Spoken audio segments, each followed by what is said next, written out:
Uh, okay.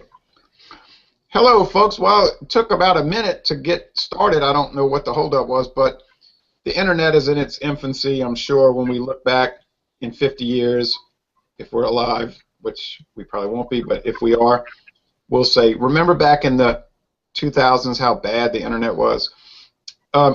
Anyhow, Louisiana Beer Reviews is meeting up with NEBR, New England Beer Reviews, one of the old line beer reviewing sites, going on 5 years with Jeff Lyons. And welcome, Jeff. Hey, thanks for inviting me. I mean, as soon as you told me you wanted to do Double Old Thumper, it's one of my favorite beers. So I said, all right, I guess I'll break down doing one of these double reviews. Well, to tell you the truth, until I went into Albertsons in Baton Rouge last year and I saw this beer, I was unaware that it even existed. I knew about the Ringwood Old Thumper. Now, I have this book my daughter bought me about a year or two ago, 2 years, I guess. It's called 300 Beers to Try Before You Die. I've seen that book. So I read it. I mean, I read every page. And one of the beers they list, and it's extra strong ales, is Ringwood Old Thumper. Yeah. 5.6%. They have an interesting article about how they developed it in the late 1970s and how Alan Pugsley started to contract brew this beer in New England in 1994. And I have tried Old Thumper, and I do think it is a fantastic beer. I love it. I've got an original. In fact, that's what I'm going to use for this review is my original 1990s era Old Thumper glass. Wow. So it's really an old English-style beer. Now, you know, Alan Pugsley, I was watching a video before we came on air, and he talked about how he developed the double Old Thumper. He said the problem was when he came out with the American brewed Old Thumper in '94, people talked about how strong it was. Yeah. 5.6. Wow, that's a strong beer. He said, but then everybody said, that ain't nothing. So he said, okay, I'm going to really up the ante. In 2010, he came out with the double Old Thumper. Yeah. And he said, well, one day maybe they'll say this is a boy beer. But I don't know. I might not be able to confirm this, but you and I chatted before this video. My understanding is that Shipyard is going to discontinue the double Old Thumper. Yeah, where did you hear that?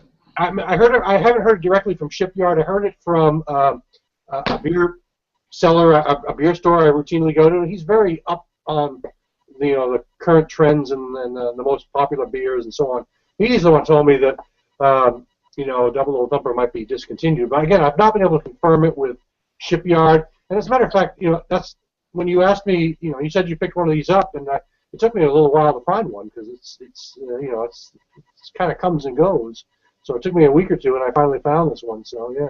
When I went to Albertsons, there were only 3 bottles on the shelf, and I said, "Wow!" I think when I first saw it last year, the whole shelf was full. Now it's down to 3 bottles. I bought one that's 2 bottles, so it's possible, but they don't indicate on the website that it's being cut. No, that's the thing. I've not been able to confirm. I got this through a beer store and the owner of that store is very knowledgeable of the whole New Hampshire and New England beer scene. It's one of the places I usually buy my beers regularly, and he's so he may have heard something from a distributor. I don't really know. So it'd be nice to know, and if anyone at the Shipyard's watching, it'd be nice if they kind of chime in and let us know one way or the other. Yeah, I would agree with that. Now, there's nothing on the bottle about a date that I can see. No, I don't see one on mine either. But it shouldn't matter on a beer so strong, huh? I do see the 11.2% ABV. Yeah, so shouldn't it age? Wouldn't it be a beer that could age a long, long time? I think so, yeah, I think so. And I think they use Simcoe hops. They use 4 different types of hops, Simcoe being one of them. And but I think this is a beer that would probably mellow. I usually drink it fairly quickly. And it is an expensive beer. I mean, I guess I paid about $8 for mine. You probably paid somewhere in that ballpark. It was $7.99 plus tax. I think mine was like $7.50 or something. I don't know. It was in the ballpark. You know what? I'll take that back. I think it might have been $8.99. Yeah. Which is high. That's why I shied away the first time. I said, no, that's a little too much. But I figured, what the heck? Yeah. So they brew smaller batches of it. It's not like the regular Old Thumper, which is pretty available. In fact, I just picked up some regular Old Thumper a week or two ago, and I just finished it off. It's a beer that I pick up a couple times a year. Yes, I think I can go right there to a city 12 miles away and get Old Thumper for $7.99 for a 6-pack. Yeah, yeah. All right, so you ready to tear off this aluminum foil cap and start digging in? Yeah, one thing I like about it is it's a twist cap, and you don't even have to tear off the foil. You just twist the cap, and it all comes loose. That's true. I mean, well, this one's the twist. Maybe it is. Yeah, it's a twist cap. Look, I poured mine. Well, I can't. I must have weak hands. I got to use the opener. I really bore down on it, and it twisted. Well, maybe it did. Well, that's one of the complaints that Shipyard gets a lot. Shipyard is actually one of my favorite breweries. You know, I love Shipyard beers, and the thing is, one of the big complaints people who love craft beer have about Shipyard is the fact that they use twist-offs on most of their bottles. And, you know, I mean, I don't really have a complaint about that. I guess there's some argument to be said whether is that a tight enough hold compared to a pry-off cap. You know, is there air getting in there or something like that? And also the people who like to brew their own beer like to reuse the bottles and that kind of thing. But if you couldn't twist it off with your bare hands, that's telling me it was pretty tight. And maybe I was just being didn't try hard enough. Okay, I got it open now. It's poured. I had to bear down on it, so poured into my glass. I like the twist cap, but I love the foil. You know, it's really attractive. You know. Yeah, and sometimes foil cap beers drive me nuts because if the foil is really glued onto the cap, sometimes it doesn't really come off the bottle that well. I'm always concerned I'm going to pour. Maybe I'm just being too picky, but I'm always concerned I'm going to pour a beer and get bits of aluminum foil into my glass, you know? Yeah, I've heard some people have that problem. I have not had the problem. I like their Pugsley's 4X. Yes, that's a good one. And I can get that in 4-packs around here, plus the regular 650 milliliters. Yeah, that was a twist cap. Well, anyway, I don't know what kind of head you're getting, but I don't really have the proper glass. I have like a whiskey glass. I'm getting it's basically kind of a hazy, sort of unfiltered, because I think it's an unfiltered beer. A hazy sort of reddish amber pour, and it's got a bit of a head. You can see maybe about, I don't like to use the terminology one finger, but it's about one finger. And but it's definitely got some haze to it. And, you know, there might even be a little bit of sediment kicking around. You know, this is something I want you to do in your videos. I haven't figured that out yet, how you can see sediment in the bottle. But I just focus one eye inside the bottle, and you can see it caked around the bottom. But yeah, it's a murky beer. It's rust colored. I would call it rust red. I'd agree with that. I would agree with that. Definitely got some haze and probably the unfiltered character to it. The aroma. Give us the aroma, Jeff, because I think the aroma is really you know, it's noticeable. Yeah. Well, I'm definitely very malty, of course. I'm getting a good toasted malt character, but Ringwood yeast, and you know, a lot of people say, you know, that you can distinguish yeasts from one to another. Not really, but there are Belgian strains of yeast you can kind of distinguish. But the Ringwood yeast has a certain aroma to it. It's like a toasty, buttery kind of thing. I can't quite define it, but Shipyard uses the Ringwood yeast quite frequently in a lot of their beers, and it's got this certain unique quality to it. So you pick up this kind of almost buttery sort of thing. Butter is not necessarily a good thing to pick up in a beer, but that's the best way I can define it. There's maybe a better description. I just can't think of one. But I'm getting a definite solid malt, bold malt character. It's very forward malt, and I'm almost getting kind of like almost a dark fruit character as well in this. Kind of reminds me of an old ale. I can't really disagree. I cannot really disagree with anything you're saying. And as far as the fruit goes, I was thinking along the lines of figs, and dates. Yeah, and what I just said dark fruit. So yeah, figs and dates. I'll agree with that. I'm not gonna disagree with that at all. I mean, there's something that's fruity, but it's not like there are different. I like to define fruits as meaty fruits. I call meaty fruits have this pear and apple quality. Then there's these juicy fruits, which are like a berry quality, but somewhere in between, you know. Yeah, I'm going to say something when we go into the flavor that I'm going to see if you agree with it. You can give us the flavor. Well, I'm ready anytime. I'm getting it's definitely got. I'm picking up a slight booze quality to it. It is 11.2. Definitely. So you're not. It's not hidden. Let's put it that way. But it's actually reasonably well masked. But it's there. You're not gonna. You're not gonna ignore that you're picking up a little booze on this thing. No.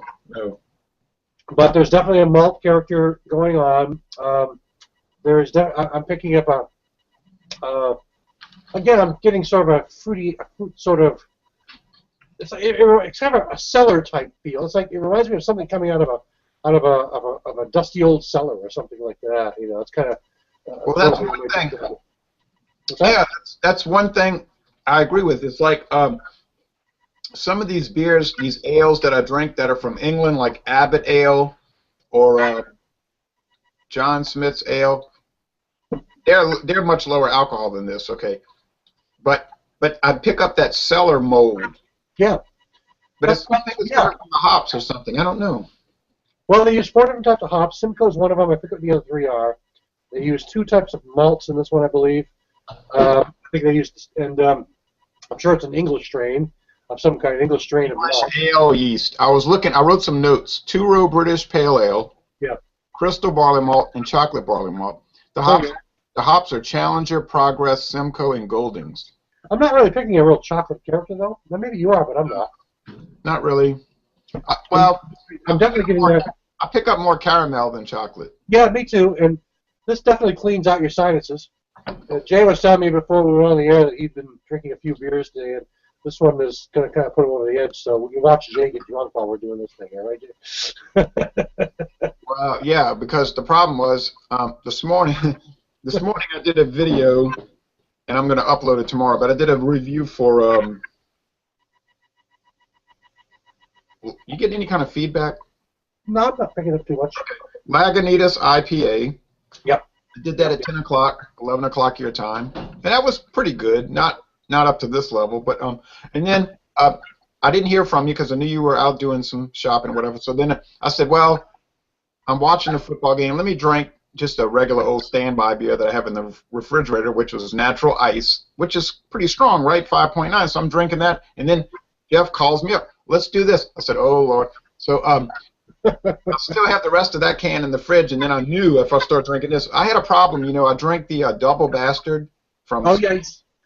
This has some... Does this remind you of that in any way? Yes, yes. And I drank the Double Bastard, and I made a video, and it was so outlandish because of the alcohol's effect on me that I said I cannot post this video, so I deleted it, and then I bought another bottle of Double Bastard later, and I did a coherent, video.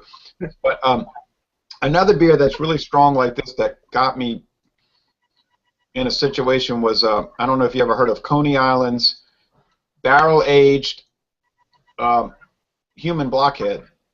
No, I've not. I've never heard of the Coney Island Brewery at all. Actually, I've never seen it in New Hampshire or Massachusetts. It's about 11% alcohol, and I drank the whole bottle, and I was where I'm sitting now. I got out of this chair, and I laid down on the carpet for 2 hours, and I thought I had laid down for 15 minutes.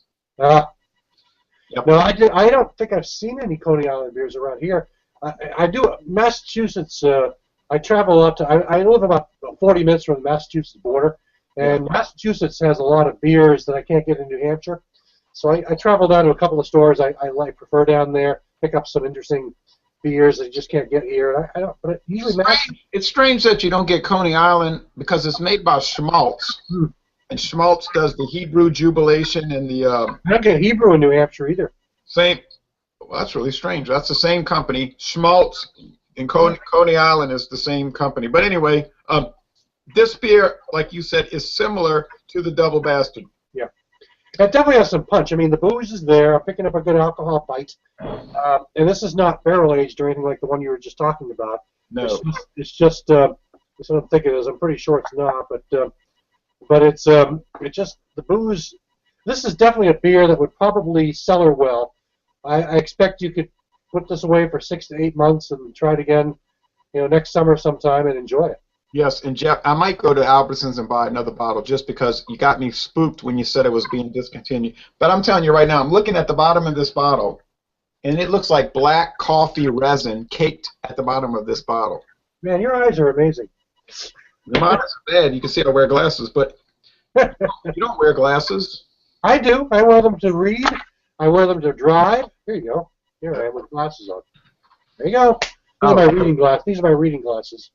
Never so if I want to read the label, it says Double Old Thumper is the big brother of the British Grand Champion beer Old Thumper, Available in the United States under a unique arrangement between England's Ringwood Brewery and Shipyard Brewing. See, Okay.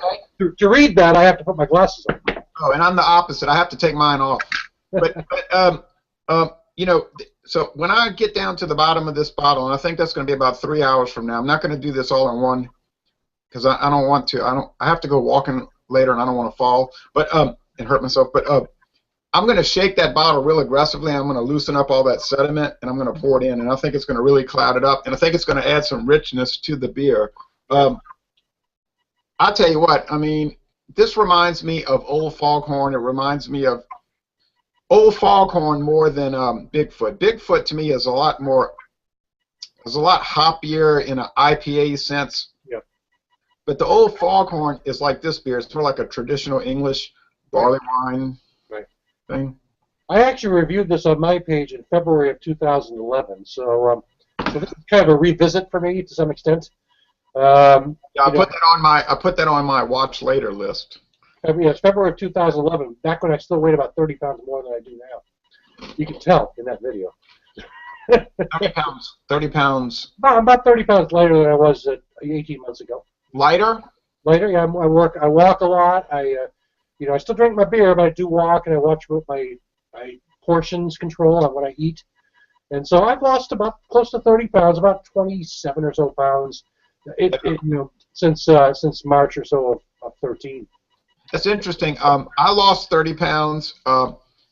In 2001, I was up to 176 and a half. Yeah. And mostly it was women. Men didn't care, but women would actually. I had 2 women poke me in my belly and say, "You're getting fat."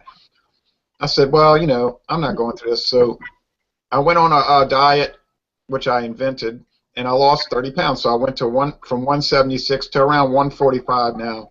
And it did not involve any kind of beer reduction. Well, that's the thing. I think that's why it's taking me so long to lose the weight I've lost. I still like to drink my couple of beers a day. No, but the point is, I did not reduce my beer intake. I probably increased it. But what I did was I ate less food. And that's the key. When people want to lose weight, it's not what you eat, it's how much. I mean, get out of the damn, excuse my language, Chinese buffet restaurant.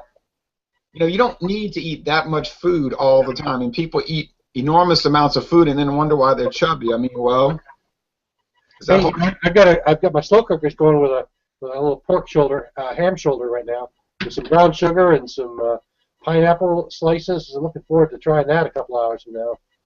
Yeah, and I'll be looking at that photo on Foodography, just to put that plug in there, Foodography on. I might put a picture of it. Depends how it comes out. Well, I tell you what, this beer. It has a medium but not super heavy mouthfeel, and the finish is very boozy and rich and sippable. You would not gulp this down, or it's going to crack up. The only reason I'm using the old Thumper glass is because it's an old Thumper beer, but this is the kind of beer you might put into kind of a wine glass of some kind. At least I would. Or a snifter, which I don't own. A snifter, or a goblet, some kind of a rounded stem glass. I put it in this rocks glass because I don't own a snifter, and it's kind of like a really boozy beer. But I'll tell you what, the lowest rating I would be comfortable giving this beer would be an A. Yep, I'm with you there. I put it up at a 4.5. This is one of my 5 out of 5s. I don't do a lot of 5 out of 5s, and I get criticized for that sometimes from some of the people that watch my videos. They say, "Well, how can you not rate anything 5 out of 5? You need to rate something 5 out of 5 so you have a level to shoot for. That people know what your guidelines are for what you like the most." But this is definitely between a 4.5 to 5 as far as I'm concerned. It is one of my favorite beers. I like the regular Old Thumper a little better, maybe because I've had it more often. This one's one of those beers that you drink slowly and you sort of sip it over the course of an afternoon or something like that, and just sort of savor it and enjoy it. Because again, as you mentioned, too many of these you'll be falling down. I need to do a revisit of Old Thumper. I'll tell you. I have done 5 out of 5s. I don't really do that system, but it's the same thing. I have given beers world-class ratings, which would be a perfect score.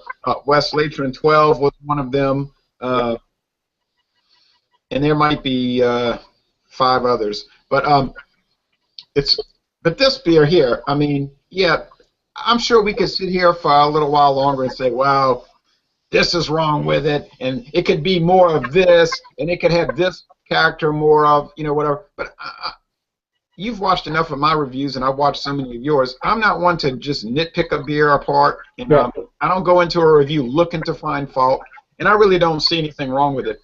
I agree. And this in some respects, is like a barley wine. Well, that's what they say on their website. Well, no, I'm sorry. On a rate beer, they describe it as a barley wine. Because I've had Shipyard's the Pugsley barley wine before.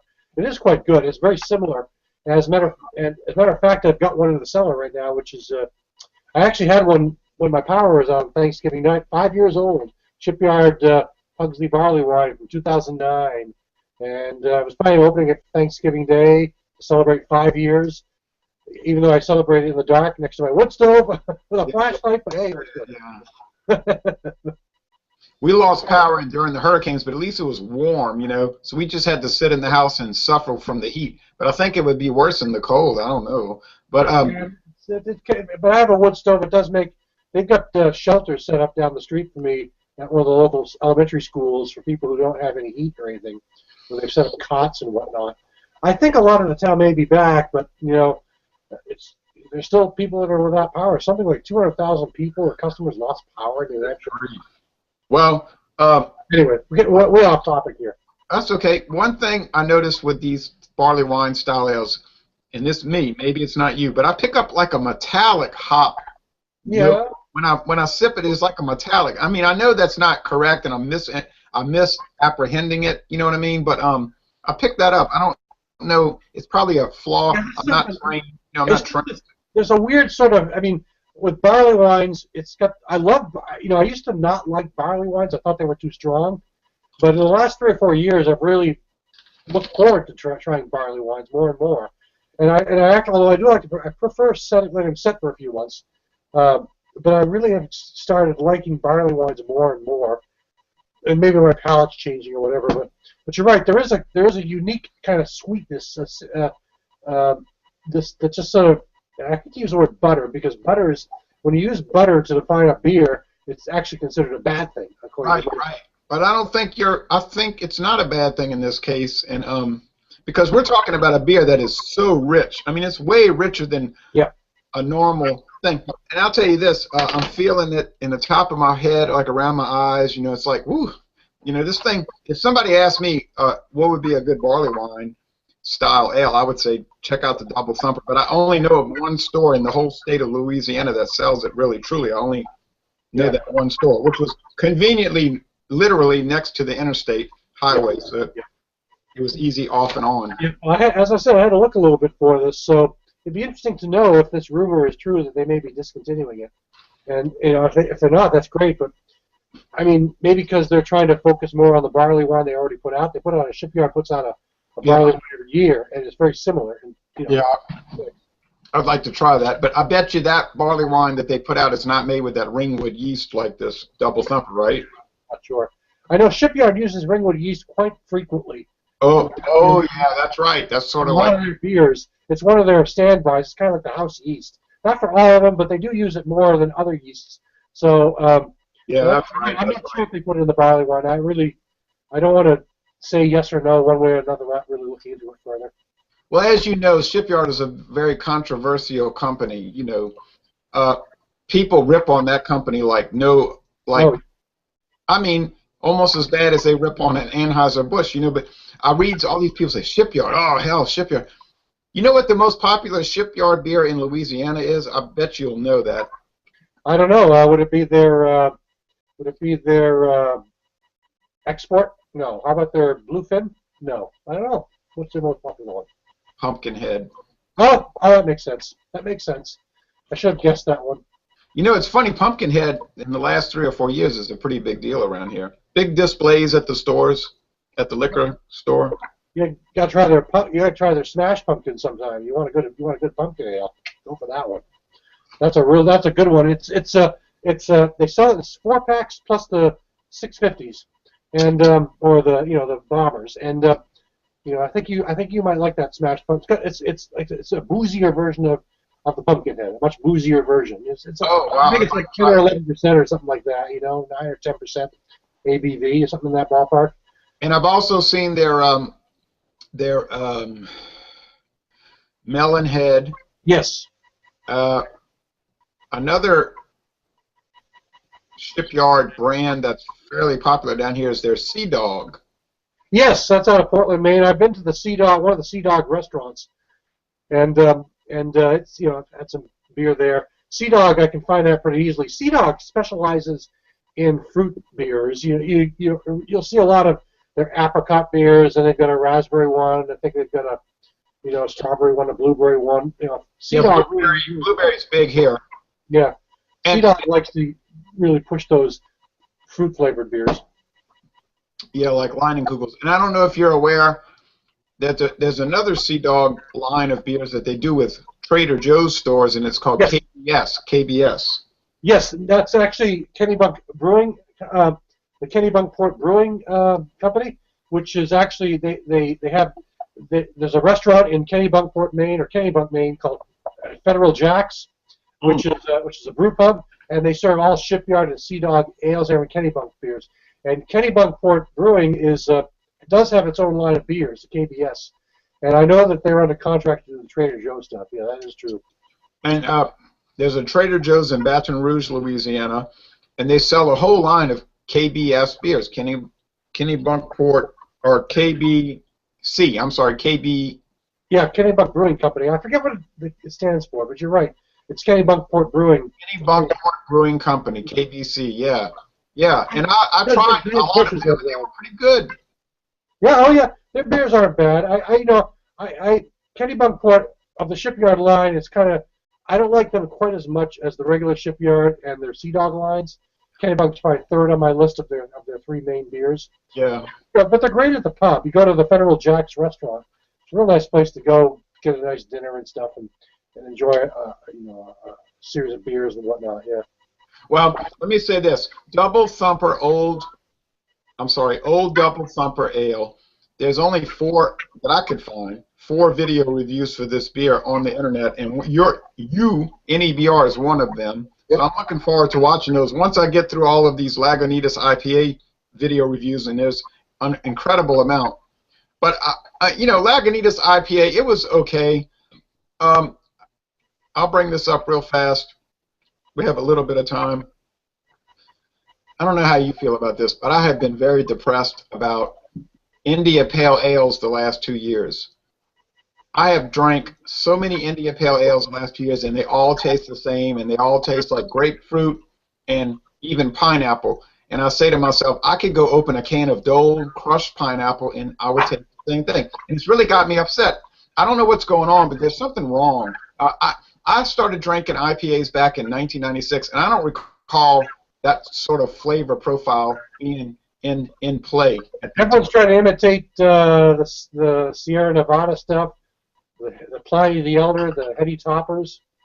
I think that's what's causing it. Everyone wants to be them because those particular beers seem to be so popular, and despite the fact they're not as widely available, well, the Sierra Nevadas are, but Heady Topper. I mean, I've picked up Heady Topper. I live about 2 hours away from Vermont, about an hour away from the Vermont border, but 2 hours from the nearest store where I can buy Heady Topper.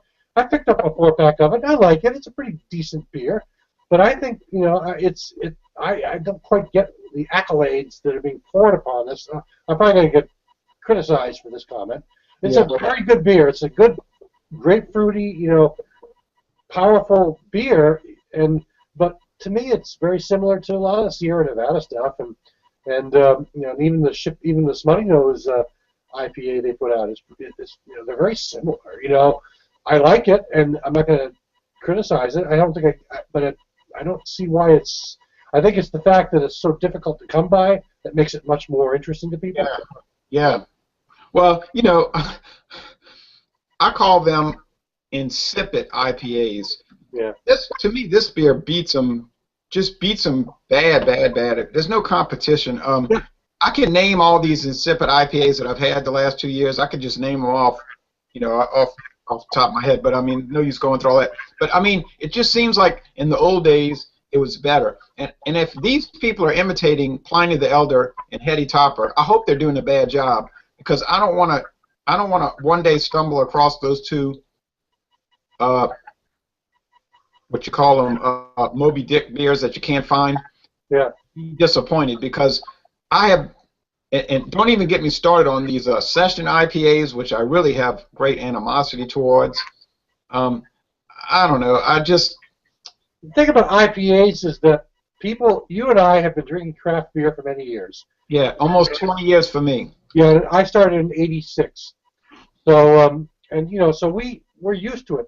But IPAs are one of those sort of entry-level type beers. A lot of people who are just getting into crafts will try an IPA of some kind. That and some of those, like the wit beers, like the Blue Moon or something Oh, like that. yeah, right, right. They're kind of like entry-level beers for people who are trying to explore craft. And I talk to people all the time. So I like this IPA or I like that IPA, and you know, I don't mind IPAs. If you ever get a chance, Jay, I don't know if it's in your area at all. Don't you know?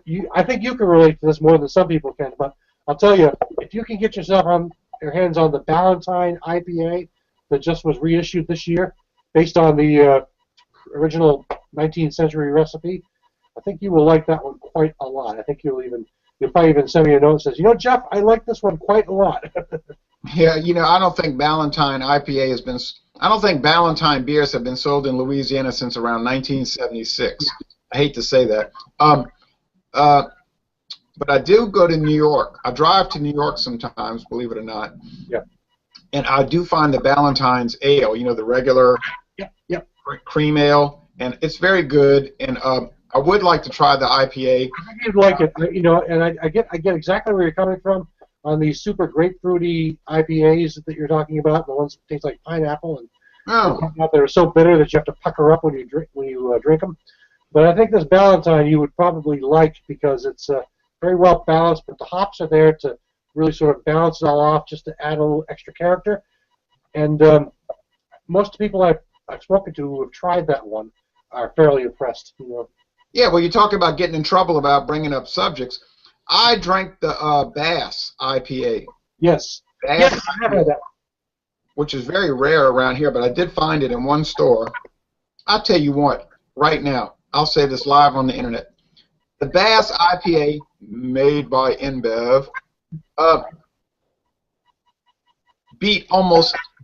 literally beat almost every run-of-the-mill IPA I have drank in the last 2 years. And I'm talking about, okay, I'll say it, Rampant IPA, Nooner Session IPA, which was an insult. Yep. And people say, wow, it's not hoppy enough. I know, because it's in English. Yeah. Get on the Bass website. Bass says, okay, we tried to make an IPA according to the original English perception of the style. Well, Valentine's like, yeah. Yeah, and Maria Devon, the girl next door, she drank the Ballantine IPA, and she said it was just fantastic. Yeah, because, I mean, we all know the story. Most of us who have been into craft beer for so long, we all know the history of IPAs with a beer that they add to the hops to keep the beer fresh when they travel all the way to India. You know, when they they're basically English style ales that routinely brewed English style ales with extra hops in them just to keep them fresh so they get to India. You know, in the 17th, 18th century or whatever. So that's the way, to me, that's the way an IPA should be. Yeah, more like the 19th century. But okay, but let's look. The ship leaves England, right? It's ultra hot. Yeah. There's no refrigerated ship. Yep. It's going to sail across the ocean. In 6 months, it's going to arrive in Bangalore, India. Yep. What's going to happen to those hops? They're going to fade. Yeah. Okay, but it's going to preserve the beer. So when they get to Bangalore, India, or Madras, or Pondicherry, or Chandigarh, or whatever, all right, they're going to drink it. They say, oh, it's really good. Now, and I don't want people to take this the wrong way. I am not downgrading West Coast style IPAs. I'll be the first one to admit I love Palate Wrecker from Green Flash. All right. But the ironic thing is that people will criticize the English style IPAs and say they're not done right. Yeah. Wait a minute. That's how it's supposed to be. That's the original style. That's like saying, well, I used to love Joni versus Chachi, But I watched this 1974 episode of Happy Days, and it was terrible. It wasn't done right. Well, wait a minute. That was how it was supposed to be. Joni Loves Chachi was the how they ruined it. I guess I've never heard anyone make an analogy about with Joni Loves Chachi to beer, but that's okay. Anyway, I don't know if you have any final thoughts. I mean, we've been going for like a half hour or so, and yes, we have. My final thought is that this Double Old Thumper is a fantastic beer, and if somebody asked me what would be a good barley wine style beer to try, Double Old Thumper would be one of the ones I would bring up. I would agree with you totally. It's one of my favorite beers. It's a beer that I do pick up at least once a year when I can find it, and despite it is a little more expensive. People who want to, you're going to spend an extra $4 or $5 on a bottle that you might not normally spend, but I think it's $4 or $5 worth spending if you're going to try it for your one time or just try it out the first time, and I think you'll be happy with the results. It's an experience, and sometimes $8 or $9 is worth the experience. So I agree with you, and I think we sort of like concur with this beer. Yeah. Not that we're under any obligation to agree on beers, of course. Yeah, of course. But it's double. It's Shipyard beers are among my favorites, and this is a beer worth trying. I have to say, it's definitely a beer worth trying if you can find it where you are. I agree with that. Thank you, folks, for watching this video production, and y'all go down to New Hampshire or Louisiana.